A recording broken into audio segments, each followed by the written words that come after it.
పెడదాము. So requesting Ali గారు to please speak.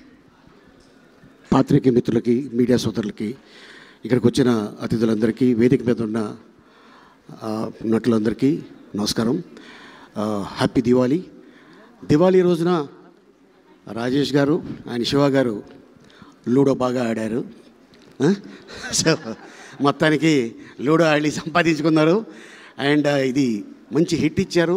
And అలాగే కిరణ్ అబ్బవరం సినిమా తర్వాత మళ్ళీ ఇంత పెద్ద హిట్టు. అండ్ అలాగే ఈ సినిమాలో మా అన్న సాయి, అలాగే ఇంకొక అన్న నరేష్ గారు, వీళ్ళు కూడా దుమ్ము దులిపేశారు. సో ఇందాక రాజుగారు చెప్తున్నారు, ఎస్, ఎందుకంటే దాదాపు వీళ్ళిద్దరూ చైల్డ్ ఆర్టిస్ట్ కాడి నుంచి 50 years పూర్తి చేసుకున్నారు. నన్ను కూడా అడిగారు, లేదన్నా ఇంకొక 2 సంవత్సరాలు పోతే 50 years అవుతుంది, ఎందుకంటే గొప్ప గొప్పలతో నటించారు. గొప్ప యాక్టర్ల ముందు వాళ్ళు ఆ రోజుల్లోనే సాయి కుమార్ అయితే ఎస్వి రంగారావు గారు ముందు కూర్చొని ఉండగా ఒక ఏకనయ అభిపాత్ర చేస్తున్నాడు తను.